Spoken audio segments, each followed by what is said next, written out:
Hi, welcome to Life Expressions. I'm your host, Shari Hinete Elon. Thank you for joining me today. This podcast is on Spotify, Apple Podcasts, and wherever you get your podcasts. Of course, this is also going to be streamed on YouTube and Facebook. Zig Ziglar once said, you can have everything in life you want if you will just help enough people to get what they want. Also, Walt Disney said, all of our dreams can come true if we have the courage to pursue them. Today, our episode will focus on achieving your dreams and what you do once you have achieved them. So please feel free to share this episode with your friends and hit the follow button on Life Expressions. Today, my guest is a second-termer councilor of Bacolod City. I could say that he is now living his dream because he had the courage to pursue his dream. And he started as a youth advocate and event host in various poroks and barangays in Bacolod City. He graduated in a school known for the poor but deserving students, the Bacolod City College. He was a former job order employee of the City of Bacolod and advisor of Sangguniang Kabataan Federation Bacolod City since 2007. Bacolod representative in Community Anti-Drug Coalition of America and former president of Barkada Contra Droga Bacolod chapter. He was elected as city councilor in 2019 and chair of the Committee in Tourism, Cooperative, and Livelihood, a pandemic frontliner being the chairman of Action Team on Returning OFWs, or ATRO. Please welcome to the show, City Councilor Israel Ising Salanga. Hi, Councilor Ising. Hello, Ms. Chari. Good day, and I'm quite excited. Thank you for this opportunity. Maayong adlaw sa inyong atanan. It's a great pleasure to have you. Maayong adlaw dira sa imo sa Bacolod. Kamusta ka na? The last time that I've interviewed you was in 2018. Hindi ka pa to councilor. You were telling me about your dream, your plans, and now 4 years have passed, and wow, you are a thriving councilor of Bacolod. Congratulations. Well, first, thank you, Ms. Cha. It was, I think, 2018 since the last time we had a short talk sa imong show. Yeah. I was a candidate that time, and I am about to it was my third attempt in 2018. We were talking about the plans, given the chance nga ma-elect kita. And right after that interview, feeling ko isa ka sa mga lucky charm ko siguro. After that interview, I got elected. I got elected May of 2019. I ranked number 7 out of 12. And then, kaluyan, with God's guidance, siguro sa aton, last May 2022, this year lang, I was re-elected as number 2 councilor of the city of Bacolod. And so far, we're gonna enjoy ko gid ang ako experience. I mean, this is such an opportunity nga why nag-aabot sa tanan. And as I was telling you before during our first interview, I'm supposed to go to Canada as well. May aram ako dira job opportunity, but the opportunity to run as a city councilor nagdungan siya. Yes. Together. Same season gito, and I had to make a choice. Sleepless nights for 2 weeks, but eventually I had to make a decision, and I decided to run in public office. I lost twice, and I never really understood why I can give up ko ang Canada, pero why mo ko kadaog. But when I got elected, na-realize ko nga, everything happens for a reason and for a purpose. And subong, I am enjoying public service in the city of Bacolod. Yes. And so it just goes to show that you really did very well in your first term because you got elected as number 2 in the city of Bacolod as councilor. What do you think did you do in your first term that endeared you to the people of Bacolod? Honestly, Ms. Cha, I also don't know. This is also a parang big surprise sa akin. I am still overwhelmed with the result. But the only thing that I can remember was in the pandemic during my first term, we couldn't function as legislator lang that time because anong legislation ang himuon mo because we are at the peak of the pandemic. So I was designated as a chairman committee on returning OFWs. I was a frontliner, and it was quite a risk, hindi lang sa ako tibuhi, kundi sa ako ng mga staff and sa ako ng family. In fact, ang isa ko sa staff, ang major ang ako na head sa ako niya team sa returning OFW na nadulagid siya, no? Pag-positive yan, dulagid si Jazz. He was my best friend and he was my chief of staff. But nag-sacrifice ko sa niya kabuhi as a frontliner. So dako-dako siya na risk. But during that time, nakafocus na gate ko sa akong trabaho. I felt that I had a purpose. Siguro the reason why ko kadaog first and second try ko, because ang akong purpose is padagon niya ko sa akong third try because I had a major role sa pandemic. So with all my heart, I was very passionate towards my job. I was praying every single day. May protect lang ako because frontliner ko ay nag-hands-on gigusugat sa mga OFWs naton. Ginaplaster ko sa mga hotels, ang ibang mga food, tanan-tanan gid. Yeah. So siguro if you ask me kung ano ang sasakda ko ang factor na nag-amo man ako ni resulta, siguro ang ako na pagiging frontliner sa pandemic, people siguro appreciated my effort. And well, gapatin ako subong magtrabaho ka, you do it for God, not for anybody, because siya man ang matag-reward sa atin. Yeah. So you really made an effort. Ang hard work mo paid off. What's a typical day for you now? Well, the usual, we entertain clients, we try to learn and discover new legislations na pwede siya magamit sa city.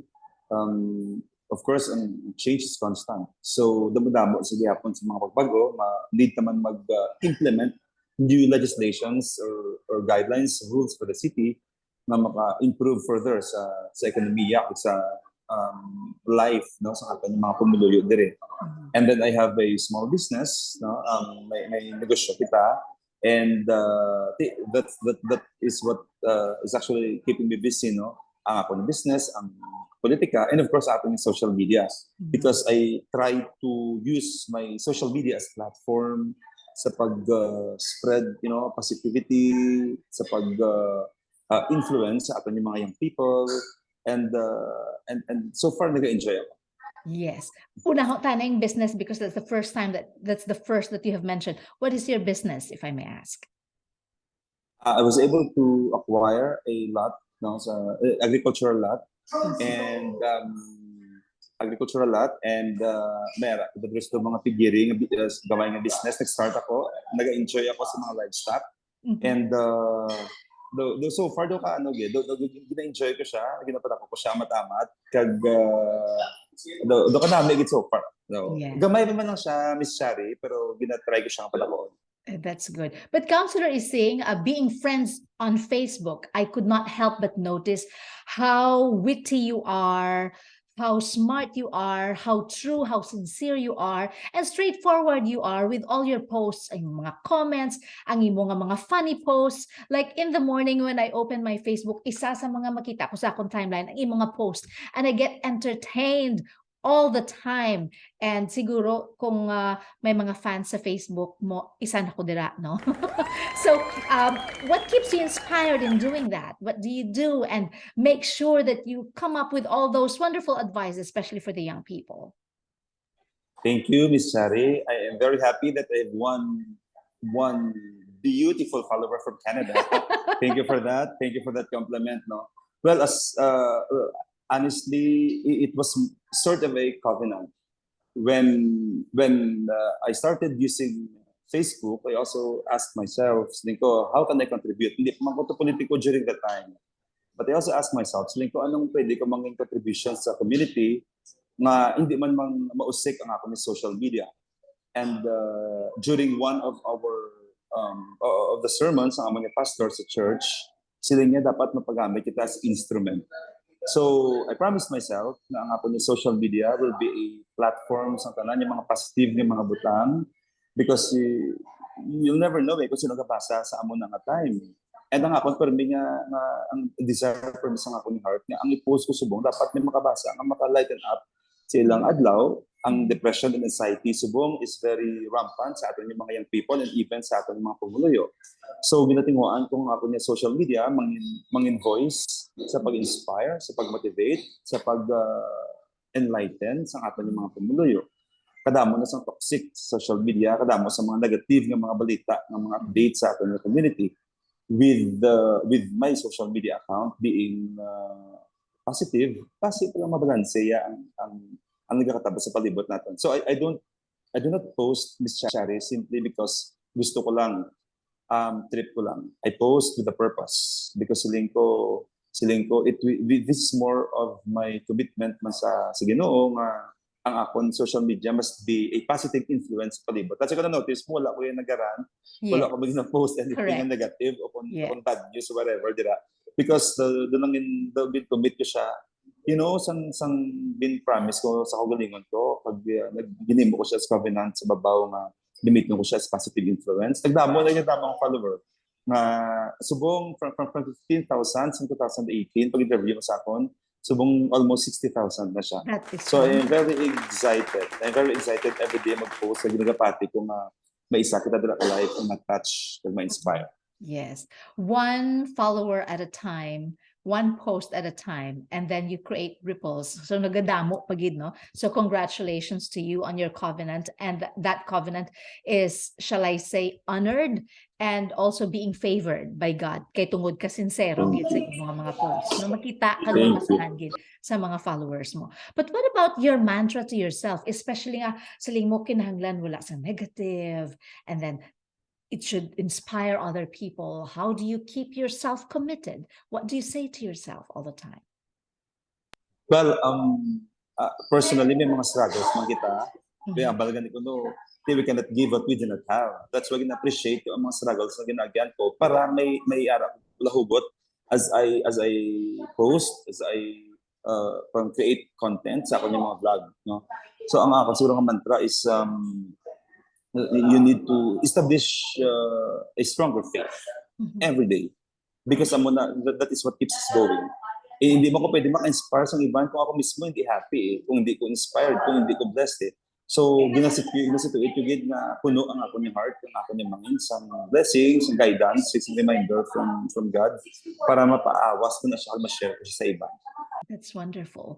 What about your experiences? Ano nga mga inspiring experiences that you can share with us in this episode that you think would also continue to motivate others who would like to achieve success as you have? Well, as I have mentioned, I am supposed to work man sa Canada. No? Yeah. And na-feel ko nga sa ko ay siya matigayon. So, sort of parang na-depress mo ko. Another thing, naperde ako twice sa election. So, tanan-tanan ng mga experiences na agyan ko sa kabuhi, nangin instrumental siya sa pag-inspire ko sa akong city pa rin. Now, ano ang akong ma-share sa ila? That we have to fail at times, that we have to struggle, because at the end of the day, when you have faith, kabalo ka gid nga essential siya sa ating growth as a person. Kabalo kita nga ang puntasin tanan, madaog kita, may success sa puntasin. So we have to go through all of this para ma-appreciate ang iyang blessing and hatag sa atin.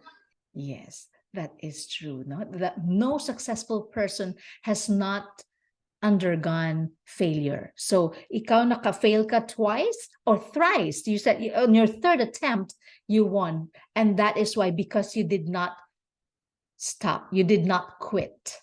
No? Kaya you did not quit and you had the courage to pursue. Even bisan pa na pierde na twice. On the third try, you won, and then after winning, sa pagka-second pagid, grabe, overwhelming na ang success because you have proved yourself. But it is not an easy road for you right now, because of course it is open to everyone that you're in the minority. So how is it working in the government, being in the minority? Well, it was a major adjustment. During my first term, majority kami, and I was also learning during that time. But as I have mentioned earlier, I have to be positive. So dapat tulokod ko siya positively. Na-experience ko best of the both world. To be sa administration and maging part siya sa minority. So, same process sa gihapon. Gina-learn ko ang dapat kong himuon, ang steps ko nga dapat himuon. Gina-discover ko ang akon yung mga desisyon na ginapanghimo.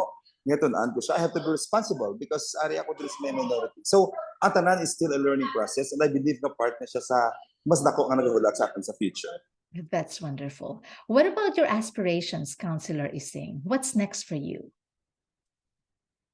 Well, as I have mentioned, again, ang tanan niya nagkatabo sa life ko, hindi man akong decision. Nag-abot lang siya na why ko gina-expect. In fact, why ko nag-dream to become a counselor. Pero it came my way. Ginatag niya sa akon. Yeah. Same ang answer ko sa imo gihapon, Miss Cha. Kung ano man ang palabuton para sa akon, siya na bahala. Gidalaya ko I have nothing. Public school ko nag-graduate, JO lang ko sa una. But then nakalabot ako sa kanya position. So whatever ang maabot in the future, siya na bahala sa gihapon. That's they will be done. Himo ko lang ako niya best. Wow, gina-lift up mo gali ang tanan. Yeah. Na-prove ko siya Na-prove ko siya personally nga sa ako ng kapasidad, wag ito sa memahimo. So, with his guidance, nothing is impossible. Yeah.